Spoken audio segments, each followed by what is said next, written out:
Shalom saudara. Satu hari ada 3 orang suami muda yang sama-sama menunggu di rumah sakit bersalin. Dan mereka cemas semua dan takut.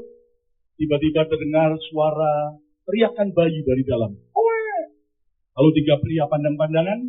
Lalu kemudian dokter keluar dan berkata, "Bapak, saya dokter. Bapak selamat. Anak Bapak lahir. Bapak kerja di mana?" "Dokter, saya kerja di perusahaan kacang 2 kelinci." Lalu dokter berkata, "Selamat Pak, anak Bapak kembar 2. 2 pria yang mendengar pandang-pandangan, lalu kemudian terdengar lagi tangis, "Oe, oe." Lalu dokter keluar lagi, "Bapak B, saya dok. Bapak kerja di mana?" "Saya kerja di perusahaan semen 3 roda." "Selamat Pak, anak Bapak kembar 3. Dan mendengar itu pria yang ketiga langsung pingsan, saudara. Dan waktu ditunggu sampai siuman ditanya sama teman-temannya, "Kenapa kamu pingsan?" "Habis saya takut, saya kerja di auto 2000, saudara."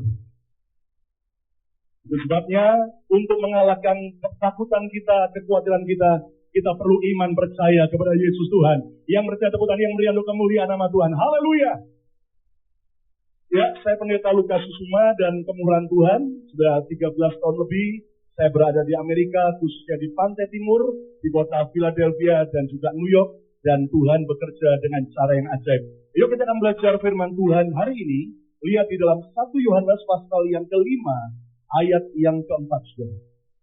1 Yohanes pasal yang ke-5, ayat yang ke-4. Ini adalah destiny setiap saudara dan saya. 1 Yohanes 5, ayat yang ke-4. Mari baca sama-sama dengan suara yang keras. 2, 3. Sebab semua yang lahir dari Allah, apa? Kurang keras, apa? Lebih keras dikatakan apa? Mengalahkan dunia. Dan inilah kemenangan yang mengalahkan dunia, apa? Iman kita. Saudara kasih Tuhan, sejak kita percaya Yesus sebagai Tuhan dan Juru Selamat, maka setiap kita mengalami kelahiran baru di dalam Dia. Born again. Dan Tuhan sudah memberikan destiny buat saudara dan saya.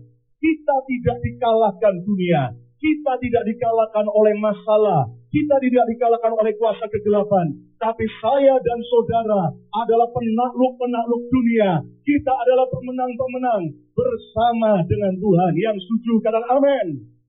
Sekarang, bagaimana kita bisa mengalahkan dunia? Katakan, dan inilah kemenangan yang mengalahkan dunia. Iman kita. Karena bersama saya, iman saya. 2, 3. Sekarang saya beri judul khotbah hari ini adalah iman yang radikal. Radical faith. Terus sekalian, orang benar hidup karena iman. Bukan karena melihat.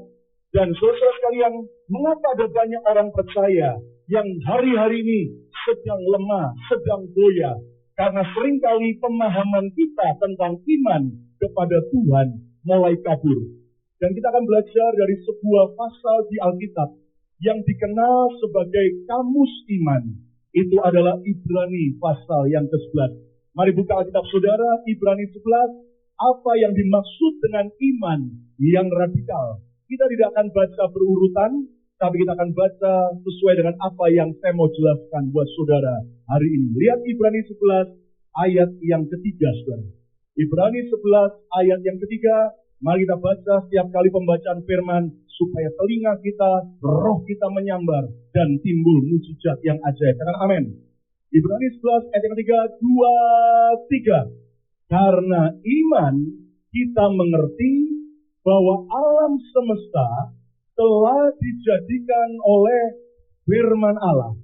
Sehingga apa yang kita lihat telah terjadi dari apa yang tidak dapat kita lihat. Nah, perhatikan sesuatu. Alkitab menjelaskan buat kita bahwa apapun yang ada di alam semesta ini, apapun yang kita bisa lihat, bisa sentuh, bisa raba, telah dijadikan oleh firman Allah. Saudara sekalian, sehingga apa yang kita lihat, apapun yang ada di alam jasmani, telah terjadi terlebih dahulu dari apa yang tidak dapat kita lihat. Itulah yang Tuhan sudah sediakan di alam roh. Dan Anda harus percaya dari ayat ini, apapun yang saudara perlukan, baik itu pemulihan, terobosan dalam keuangan, pemulihan dan apapun yang Anda perlukan, percayalah Tuhan sudah sediakan. Tuhan sudah sediakan di alam roh buat saudara dan saya. Dan dibutuhkan iman percaya supaya apa yang Tuhan sudah sediakan jadi kenyataan di dalam alam jasmani. Katakan amin. Saudara-saudara, apa yang dimaksud dengan iman yang radikal? Yang pertama, percaya walaupun belum melihat. Percaya walaupun belum melihat. Ucapkan 2, 3. Percaya walaupun belum melihat. Kalau saudara sudah melihat baru percaya, itu namanya bukan iman. Itu namanya fakta. Tetapi iman adalah walaupun kita belum melihat di alam jasmani, tapi kita percaya dan upah daripada iman adalah saudara akan melihat apa yang kau imani jadi kenyataan dalam hidup kita. Yang percaya tepuk tangan yang meriah untuk kemuliaan nama Tuhan Yesus. Lebih meriah katakan haleluya. Percaya walaupun belum melihat. Lihat bagaimana Yesus berkata kepada Thomas, berbahagialah mereka yang percaya walaupun belum melihat. Al-Firman berkata, kecaplah dan lihatlah betapa baiknya Tuhan itu. Kita harus mengecap lebih dulu. Kita harus mengalami dulu walaupun kita belum melihat. Dan ujung-ujungnya saudara akan melihat betapa Tuhan kita, Tuhan yang sungguh baik. Katakan amin tutup. Saudara, mari kita belajar percaya bahwa iman adalah percaya walaupun belum melihat. Satu hari ada 3 orang anak pendeta yang berbeda. Lalu anak pendeta yang pertama bilang, lu tahu nggak? Papa gua tuh jagonya bukan main. Oh ya? Kenapa? Papa saya kalau khotbah tidak perlu pakai catatan khotbah. Karena dia hafal semua. Lalu anak pendeta yang kedua berkata, itu belum apa-apa. Papa saya lebih jago. Kenapa emangnya? Papa saya kalau khotbah tidak perlu pakai catatan khotbah. Dan juga tidak perlu bawa Alkitab. Karena dia hafal semua Alkitab. Lalu anak pendeta yang ketiga berkata, itu belum apa-apa. Papa saya kalau khotbah tidak pakai catatan khotbah, tidak perlu bawa Alkitab, dan tidak pakai otak. Terus kalian, benarkah kita sebagai orang percaya tidak perlu menggunakan otak atau logika? Tidak. Saya percaya Tuhan memberi kita otak logika, kita harus juga gunakan. Tapi seringkali iman itu di luar daripada logika kita. Walaupun itu tidak masuk akal, walaupun kelihatannya mustahil, tapi percayalah bagi Tuhan, tidak ada perkara yang mustahil. Tidak ada perkara yang mustahil. Katakan amin. Saudara sekalian, ada banyak orang tanya pada saya, Pak Lukas, bagaimana sih ceritanya kok bisa pergi ke Amerika? Saudara-saudara, sejak saya bertobat lahir baru, saya serahkan hidup saya ke dalam tangan dan pemeliharaan Tuhan.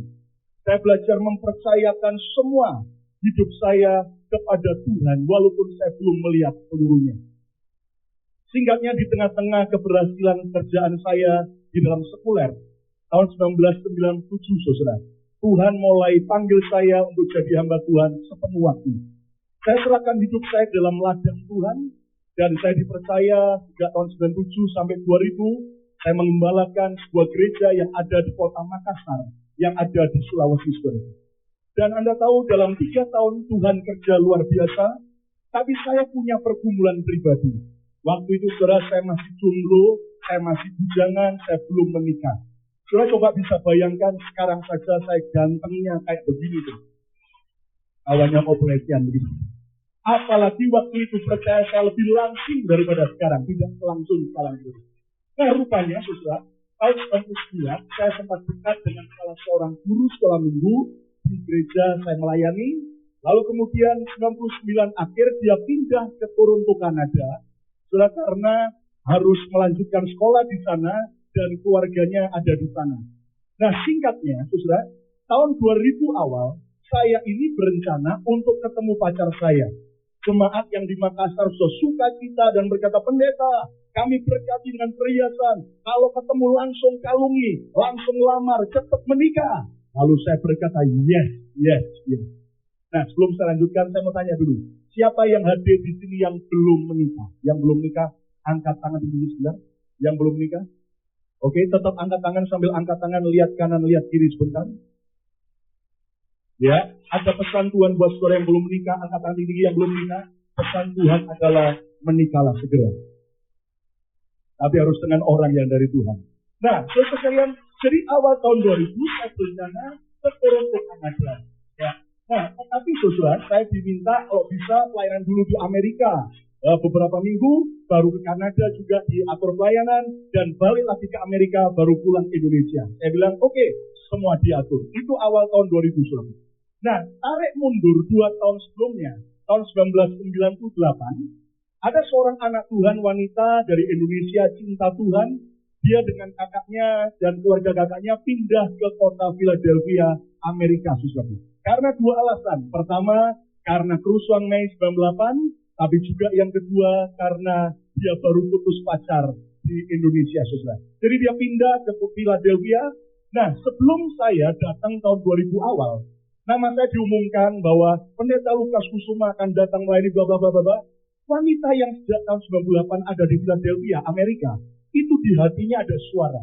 Itu loh jodoh yang sudah lama kau doakan dan kau tunggu-tunggu. Tetapi saudara, dia pikir, apakah ini suara Tuhan enggak ya? Dia abaikan karena saudara, ternyata dia dengar saya mau ke Kanada, ketemu pacar saya. Singkatnya, saya datang ke Amerika melayani beberapa minggu, lalu saya turun ke Kanada. Di Kanada saya juga punya beberapa anggota keluarga, om-om dan tante-tante saya, saudara. Nah, setelah saya ketemu dengan pacar saya dan keluarganya, lalu beberapa hari kemudian kami harus putus baik-baik. Kenapa kok putus, saudara? Karena ternyata keluarganya keluarga anak Tuhan, tapi belum bisa menerima kehadiran seorang pendeta. Karena mungkin, saudara, mereka berpikir bahwa pendeta tidak punya masa depan yang jelas. Itu tahun 2000-an, saudara. Beda dengan zaman sekarang. Kalau zaman sekarang justru kalau orang tua punya anak perempuan, orang tua berkata, Noni, kalau mau cari suami, cari siapa? Pendeta. Kalau tidak dapat pendeta, minimal dapat apa? Anaknya pendeta. Tapi dibisikin, tapi pendeta yang berkati ya. Dalam keadaan putus pacar, saudara, hancur hatiku berkeping-keping. Saya sudah langsung mau pulang Indonesia, nggak bisa. Semua pelayanan sudah diatur, lagi high season, pesawat semua lagi full book. Saudara, apa yang terjadi? Saya melanjutkan pelayanan di Kanada, di Toronto, saudara. Dan ada waktu pagi hari, saya, saudara, pergi ke Niagara Falls sendiri. Dan Anda tahu itu adalah air terjun Niagara. Dan tahukah saudara, sederas air terjun mengalir, sederas itu pula air mataku mengalir. Anda ketawa bahagia, saya susah waktu itu, saudara. Saya cuma bilang begini, Tuhan, aku walaupun belum melihat semua penggenapan janjimu, aku belajar percaya. Lalu om saya, orangnya gemuk di Toronto, Kanada, dia tepuk pundak saya, dia lihat saya lagi susah, dia berkata, sudahlah keponakanku, jangan sedih, asal kamu lebih ganteng dikit aja dari monyet. Kamu pasti akan dapat jodoh.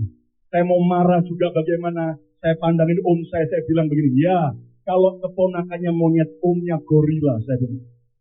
Saudara sekalian, lalu setelah saya pelayanan di Kanada, lalu saya balik ke Amerika, rencananya 3 minggu saudara, melayani lalu balik Indonesia. Tetapi waktu saya di Amerika, saya dikenalkan dengan seorang anak Tuhan wanita yang sejak tahun 98 sudah ada di kota Philadelphia. Setelah kami kenal, ngobrol panjang, lalu kami berdoa, keluarganya, keluarga para pendoa, keluarga saya, keluarga hamba Tuhan. Setelah kami berdoa, saudara, akhirnya keluarga kedua belah pihak dan kami berdua dapat pernyataan Tuhan bahwa kami adalah jodoh dari Tuhan. Maka setelah kami tahu bahwa kami adalah jodoh dari Tuhan, dengan cara seksama dan dalam tempo sesingkat-singkatnya, 6 bulan kemudian kami menikah, saudara. Dan setelah menikah, saya baru kaget. Dulu saya pernah berdoa, minta 10 kriteria seorang istri. Apa saja pendeta? Kok 10 banyak banget, kok enggak 3? Karena ini pria cerewet, saudara. Saya minta 10. Tetapi yang ajaib adalah setelah saya menikah, ternyata 10-10-nya ada pada istri saya. Tepuk tangan yang meriah untuk kemuliaan nama Tuhan. Katakan haleluya. Dan sejak kami menikah, Tuhan mulai bicara jelas. Tetap tinggal di Amerika. Aku mau pakai hidup kalian dengan cara yang ajaib. Itulah iman. Yang pertama, percaya walaupun belum melihat. Sekarang yang kedua, saudara. Apa yang dimaksud dengan iman yang radikal? Lihat Ibrani 11 ayat yang ke-7. Ibrani 11 ayat yang ke-7. Alkitab berkata, yuk kita baca sama-sama. Ibrani 11 ayat yang ke-7. 2, 3. Karena iman, maka Nuh dengan petunjuk Allah tentang sesuatu yang belum kelihatan, yang belum jelas, yang belum dimengerti. Apa? Dengan taat. Kata bersama saya, dengan taat. 2, 3. Mempersiapkan batra untuk menyelamatkan keluarganya. Lompat Ibrani 11 ayat 8. Ibrani 11 ayat 8, mari baca sama-sama. 2, 3. Karena iman, apa? Abraham taat ketika ia dipanggil untuk berangkat ke negeri yang akan diterimanya menjadi milik pusakanya. Terus, lalu Abraham berangkat dengan tidak mengetahui tempat yang ia tuju. Saudara sekalian, dari ayat 7 dan ayat 8 ini, kita melihat kehidupan Nuh dan kehidupan Abraham punya kesamaan. Mereka, saudaraku, mendapat perintah Tuhan, tetapi mereka belum mengerti, belum jelas kapan air bah akan datang, kemana Abraham harus pergi, saudara. Tapi walaupun mereka belum mengerti, tapi Alkitab berkata, karena iman, maka Nuh, maka Abraham taat. Saudara kasih Tuhan, yang dimaksud dengan iman yang radikal yang kedua adalah taat walaupun belum mengerti. Taat walaupun belum mengerti. Ucapkan 2, 3. Taat walaupun belum mengerti. Saudara sekalian, banyak hal dalam hidup ini yang kita tidak mengerti. Seolah-olah misteri. Tetapi saudara-saudara, walaupun saudara belum mengerti, tapi kalau itu adalah perintah Tuhan, belajarlah taat, dan hasil ketaatan kita adalah Tuhan akan bekerja dan membela hidup kita. Katakan amin. Saudara, banyak hal yang tak ku mengerti dalam hidup ini. Makanya ada sebuah lagu berkata, banyak perkara yang tak dapat ku mengerti. Saudara-saudara, banyak hal yang kita tidak mengerti, yang bisa terjadi di sekitar kita. Tapi walaupun saudara belum mengerti, belajarlah taat. Saudara, coba lihat hal sehari-hari, hal yang simpel di sekitar kita. Banyak hal yang ada, tapi kita belum mengerti. Salah satu contohnya, saudaraku, Anda tahu ada seorang superhero yang terkenal dari Amerika yang bernama Superman. Ya, kata bersama saya Superman. 2, 3. Ya, menurut saya Superman ini adalah superhero yang agak aneh. Kenapa aneh, saudara? Karena biasanya orang yang wajar pakai pakaian dalam di dalam. Tapi Superman pakai pakaian dalam di mana? Warnanya apa? Tahu semua. Warna merah. Nah, kenapa Superman itu pakai pakaian dalam warna merah? Kok tidak hitam? Nah, Anda ngerti nggak? Kan banyak hal yang kita tidak mengerti. Kenapa tidak pakai warna hitam? Karena yang hitam sudah dipakai Batman. Lalu kenapa Superman itu, saudara, pakai baju S? Ada yang tahu? Kenapa dia pakai baju S? Karena kalau pakai XL, kedodoran. Ya kan? Banyak hal tak ku mengerti. Kenapa Superman itu keriting poninya di depan cuma satu? Ada yang tahu? Karena kalau keriting poninya semua, namanya bukan Superman, tapi Superme. Banyak hal yang tak ku mengerti. Contoh lagi, saudaraku. Kenapa sepeda motor itu mereknya Yamaha? Ada yang bisa jawab? Kenapa Yamaha? Karena jawaban saya, buatan Jepang. Seandainya sepeda motor itu buatan Arab, saya yakin namanya bukan Yamaha, tapi Yamaha. Apalagi kalau sepeda motor itu buatan China, saya yakin namanya bukan Yamaha, tapi Yameme. Nah, banyak hal yang kita tidak mengerti, Tetapi walaupun kita belum mengerti, tapi kalau itu perintah Tuhan, belajarlah taat dan hasilnya berkat dan penyediaan Allah yang ajaib terjadi dalam hidup kita. Tepuk tangan yang meriah untuk kemuliaan Tuhan. Yang ketiga, saudara, apa yang dimaksud dengan iman yang radikal? Ibrani 11 ayat 27. Yuk kita baca. Ibrani 11 ayat yang ke-27. Mari baca sama-sama. 2, 3. Karena iman, maka ia di sini adalah Musa, telah meninggalkan Mesir dengan tidak takut akan murka raja. Terus, Musa bertahan atau bertekun sama seperti Musa melihat apa yang tidak kelihatan. Saudara sekalian, Alkitab berkata, Musa rela meninggalkan istana Raja Mesir karena iman. Walaupun dia, saudara, tidak suka sebetulnya tinggal di padang gurun Midian, tetapi Musa bertahan sama seperti ia melihat apa yang tidak kelihatan. Saudara sekalian, itulah yang dimaksud dengan iman yang radikal. Yang ketiga, tekun walaupun tidak menyukainya. Tekun walaupun tidak menyukainya. Ucapkan 2, 3. Tekun walaupun tidak menyukainya. Nah, dunia banyak mengajar hari-hari ini. Kerjakan hanya apa yang kau sukai. Kerjakan apa yang menjadi passion Anda. Saudara yang itu tidak salah. Tapi hati-hati. Seringkali perintah Tuhan tidak menyukakan daging kita. Seringkali perintah Tuhan bertentangan dengan keinginan kita. Tetapi seperti Musa, dia rela meninggalkan istana Raja Mesir dan dia bertahan bertekun di padang gurun Midian karena dia tahu persis ada rencana Tuhan yang besar. Katakan amin.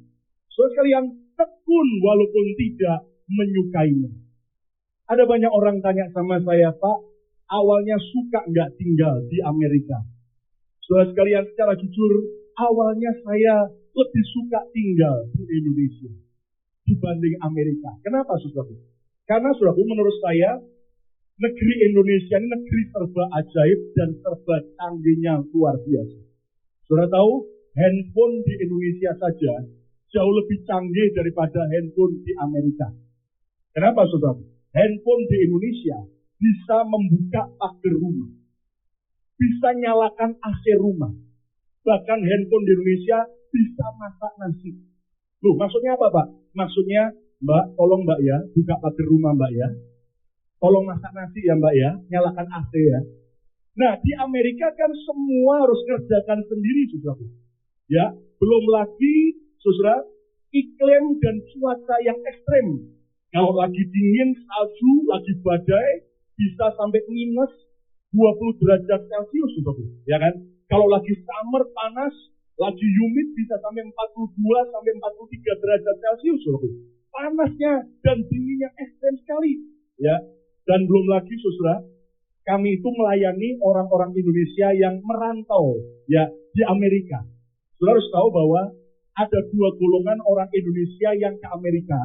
Yang pertama, orang-orang yang sudah mapan di Indonesia, kaya, makmur, lalu pindah ke Amerika karena mau pendidikan sekolah anaknya lebih baik, negara yang lebih maju. Saudara.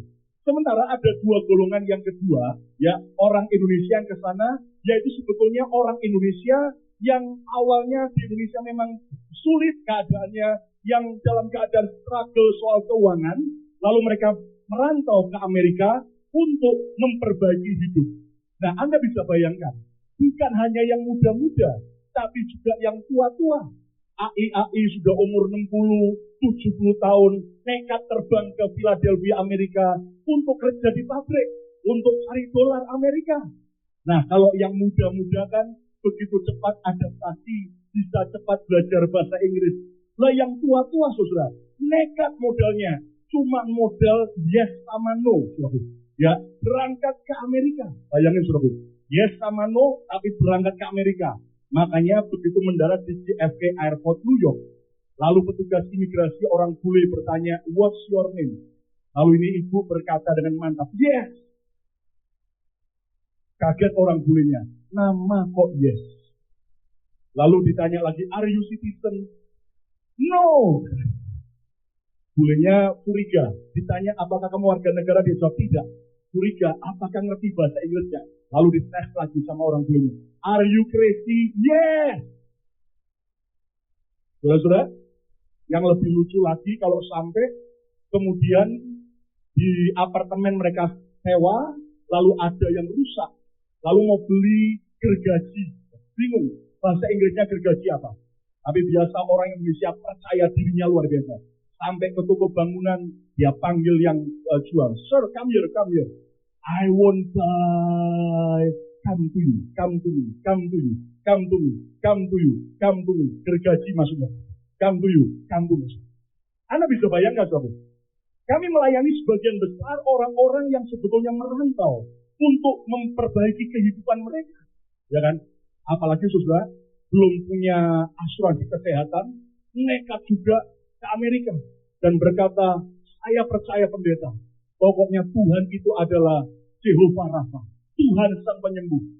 Kalaupun kami sakit, kami punya senjata dua, pendeta. Oh ya, yang pertama berdoa sungguh-sungguh. Percaya Tuhan memberi kesembuhan. Oh ya, senjata yang kedua, pendeta, adalah uang koin.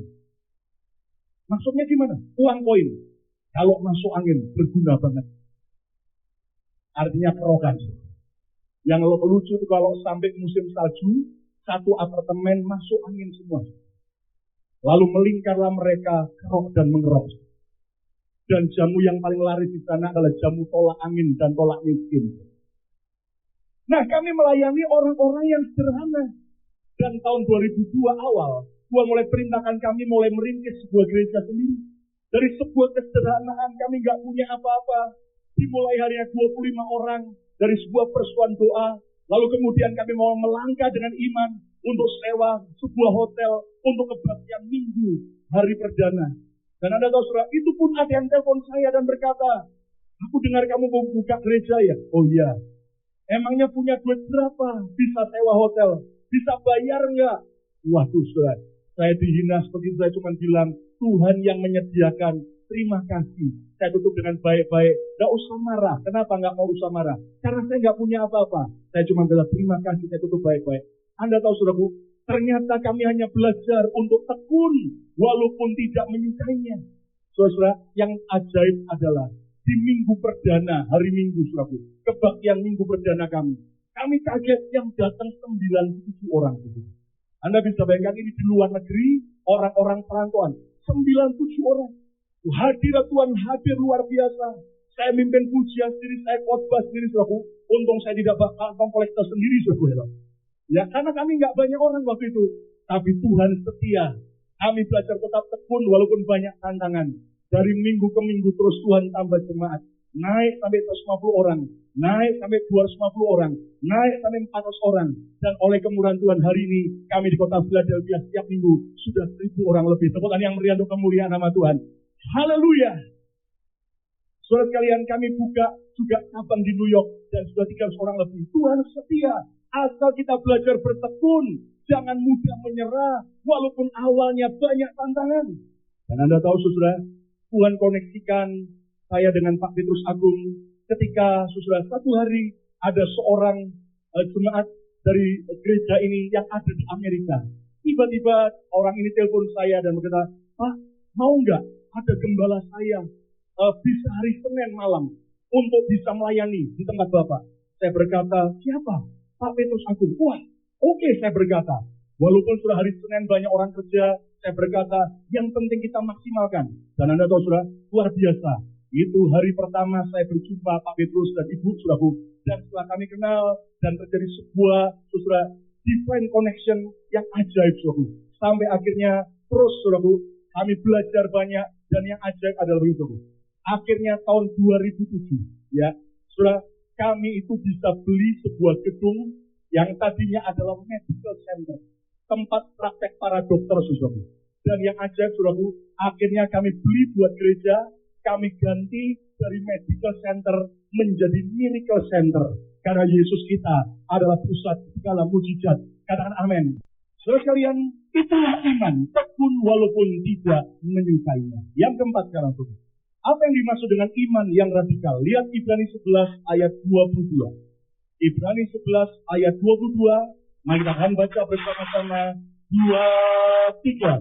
Karena iman, maka Yusuf menjelang matinya. Apa? Memberitakan atau mengucapkan atau mendeklarasikan tentang keluarnya, tentang merdekanya, menangnya orang-orang Israel. Sampai sebelum.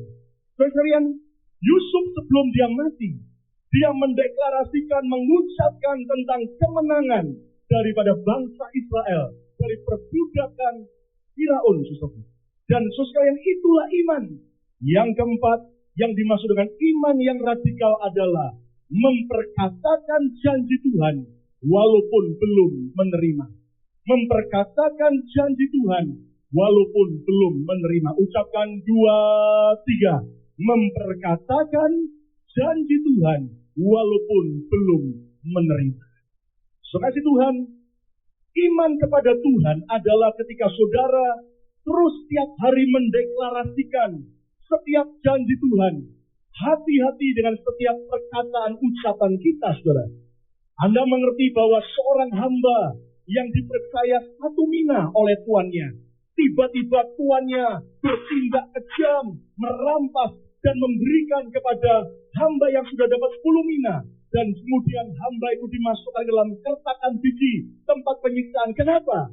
Karena tuan hamba ini, saudara, ketika hitung-hitungan dengan tuannya, hamba ini, saudara, akhirnya menuduh tuannya kejam. Dia berkata bahwa tuannya menuai di tempat di mana dia tidak menabur. Padahal tuannya sudah baik, sudah menanamkan mina itu kepada hamba ini. Tapi akhirnya, saudara, tuan itu berkata, hai hamba yang jahat, aku akan menghakimi engkau, aku akan memperlakukan engkau seperti perkataanmu sendiri. Karena dia menuduh tuannya kejam, maka tuannya akan bertindak kejam. Saya coba bayangkan seandainya hamba ini berkata, Tuhan adalah Tuhan yang baik. Tuhan berikan kesempatan saya sekali lagi untuk menjalankan mina atau talenta yang Tuhan percayakan. Saya yakin Tuannya akan bermurah hati kepada hambanya ini. Hati-hati dengan perkataan saudara. Karena perkataan kita adalah masa depan kita. Perkataan kita adalah benih yang kita tabur, yang kelak satu hari akan kita tuai. Itu sebabnya, saudara, hari ini, setiap hari perkataan kata-kata iman, kata-kata pengagungan, kata-kata berkat, dan lihat hidup dan keadaan kita akan diubah Tuhan. Tepuk tangan yang meriah untuk kemuliaan nama Tuhan. Amin. Saya mau mengajak saudara coba berdiri sebentar. Coba semua bisa bangkit berdiri sebentar. Ya, semua bisa berdiri sebentar. Ya, baik. Silakan duduk kembali. Mungkin Anda pikir ini pendeta maksudnya apa? Saya hanya mau buktikan betapa perkataan saya berkuasa. Saya kalau disuruh gendong saudara satu persatu enggak kuat. Tapi saya berkata, bangkit berdiri. Lihat betapa perkataan saya punya. Itu sebabnya hari ini, jangan berkata sia-sia. Ayo ucapkan, saya diberkati Tuhan. Saya sukses dan berhasil. Saya dicintai Tuhan. Destiny saya menaklukkan dunia.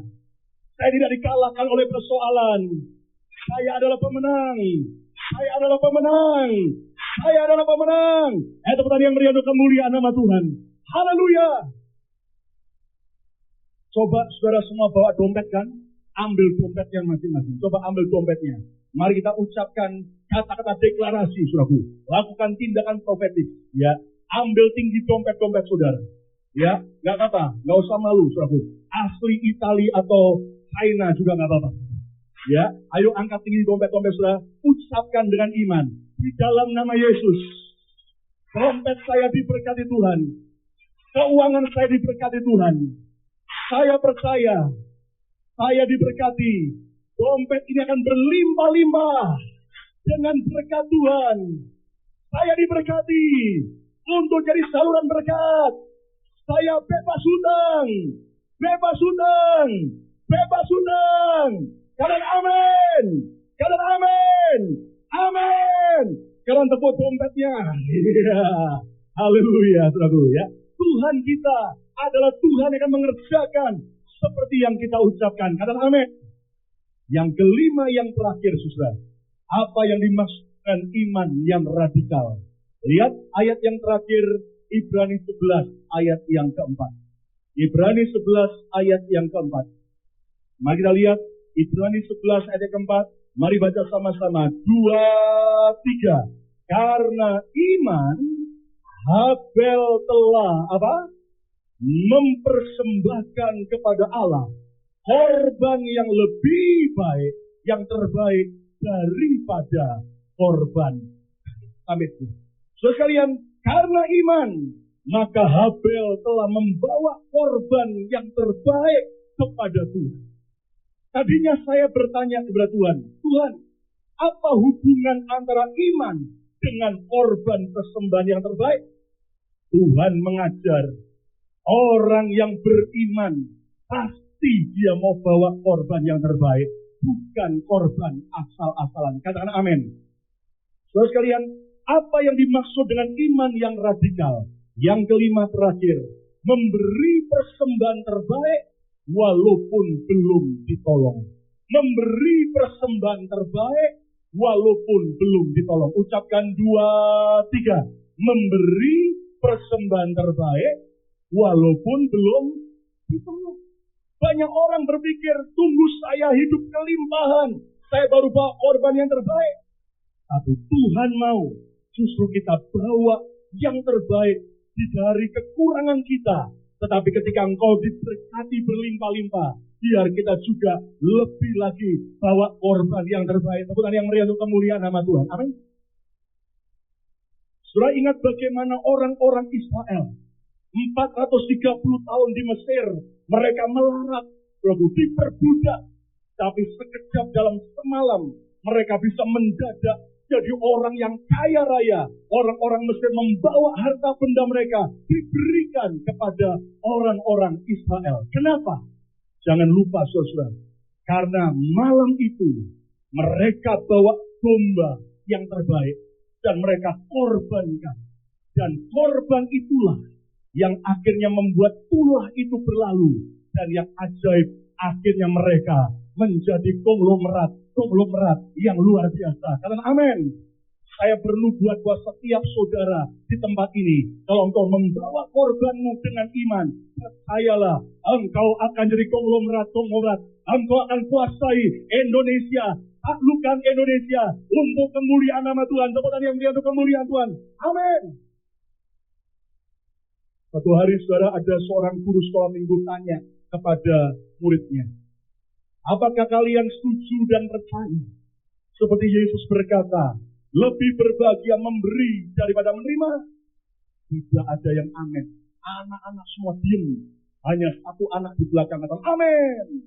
Lalu gurunya tanya lagi, apakah kalian setuju lebih berbahagia memberi daripada menerima? Amin. Tidak ada yang amin. Malah anak-anak masukkan tangannya ke kantong, pegang erat-erat duit mereka. Kecuali satu anak di belakang kata amin. Lalu guru ini panggil satu anak yang bilang amin. Kamu maju. Kenapa kamu bilang amin? Oh, karena papa saya mengajarkan lebih berbahagia memberi daripada menerima.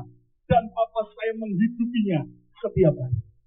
Lalu kemudian guru sekolah minggu berkata, pasti papamu pendeta ya? Bukan. Oh, kalau itu pasti pengurus gereja ya? Bukan. Lah kalau begitu siapa papamu?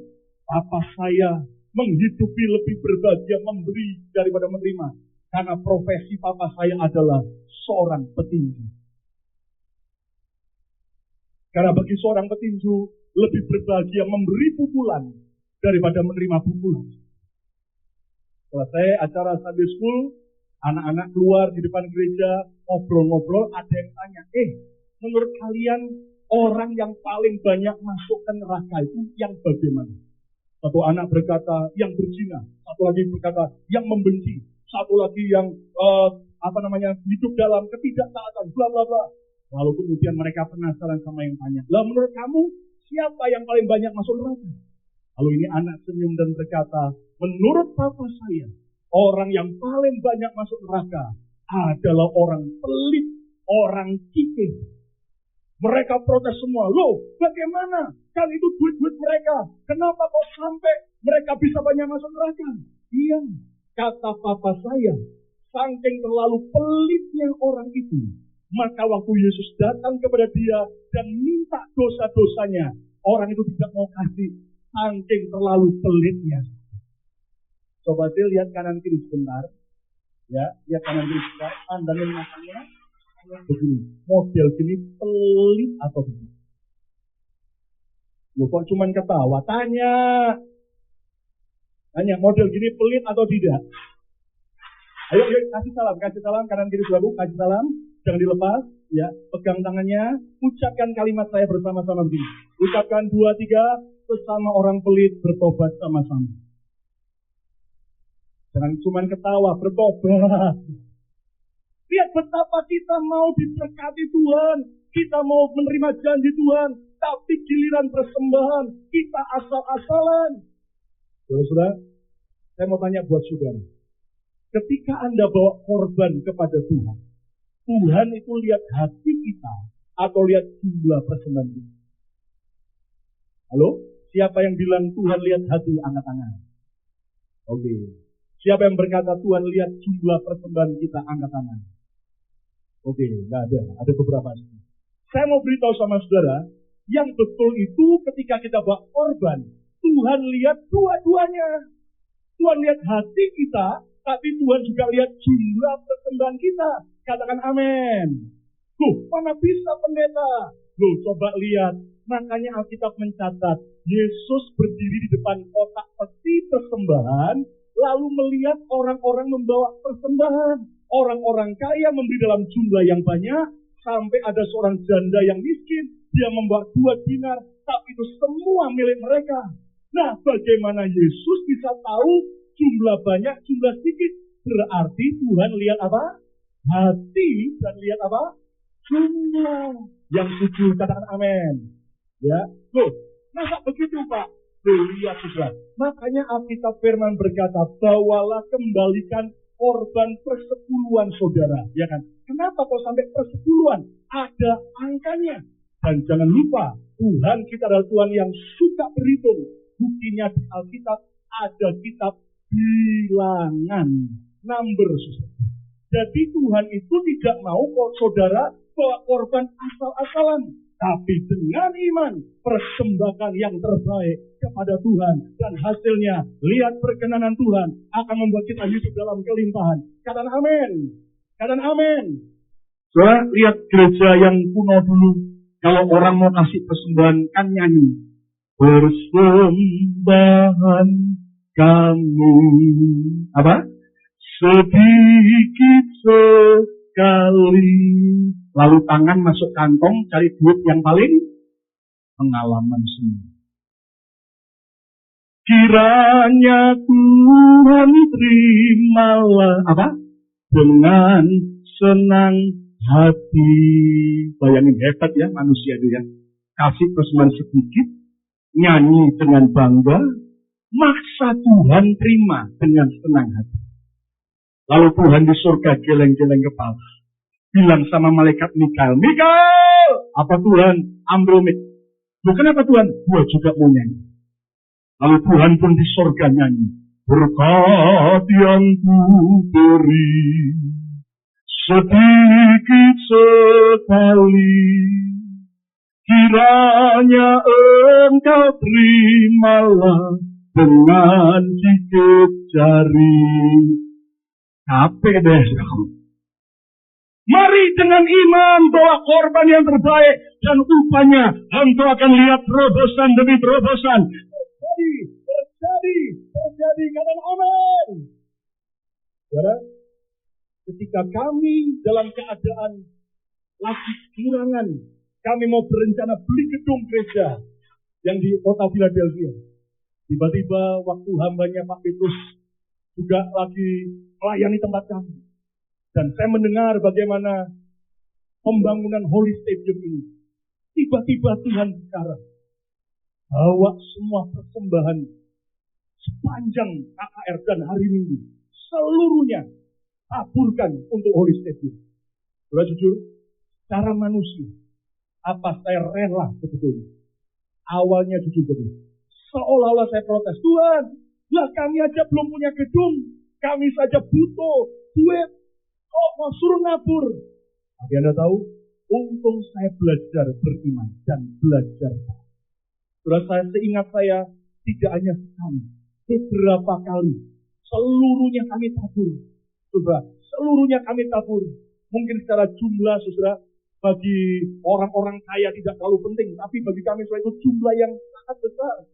Setiap kali kami tabur ratusan juta rupiah, puluhan ribu US dollar. Secara manusia, Tuhan, nanti buat kami bagaimana? Anda tahu, saudara, ternyata setelah kami nabur beberapa kali, apa langsung diberkati? Belum. Desember 2006, gedung tempat yang kami sewa buat kebaktian di atas bengkel mobil kebakaran karena korsleting. Habis ludes. Dari jam 11 pagi apinya sampai jam 12 malam baru padam. Ya, dan dalam keadaan seperti itu Tuhan mengajar kami belajar bersyukur, percaya bahwa taburanmu tidak sia-sia.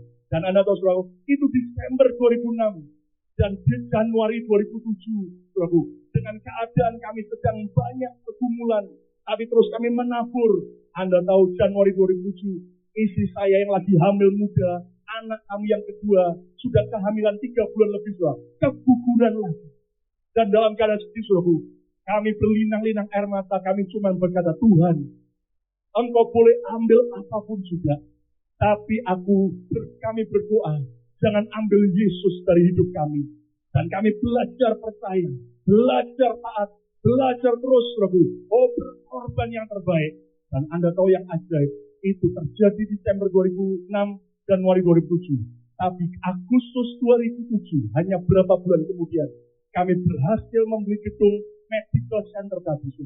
Harganya pun sebenarnya di luar jangkauan kami. 1,8 juta US dollar, sekitar 18 miliar. Renovasi awalnya ditaksir oleh arsitek kami hanya 900 ribu, sekitar 9 miliar. Setelah dibongkar semua, saudara, dalamnya ada banyak hal-hal yang harus diperbaiki, tambahan, membengkak jadi renovasinya 2,5 juta. Saudara. Jadi total semua dengan biaya gedung sekitar 5,5 juta, sekitar 55 miliar. Secara manusia kami kan perantau-perantau, tapi Anda tahu saudara, kami belajar terus berkorban. Jemaat juga korban dengan luar biasa. Kami juga korban luar biasa. Yang ajaib saudara, hari ini kami lihat hutang gereja kami sudah hampir lunas. Kami percaya tahun ini, saudara, tahun depan lunas dalam nama Yesus. Tepuk tangan yang meriah untuk kemuliaan Tuhan. Amin. Dan dengan cara yang ajaib, kami melihat bahwa orang yang menabur tidak akan pernah berkekurangan. Katakan amin. Ingat, good giver is good receiver. Seorang pemberi yang baik akan menjadi penerima yang baik.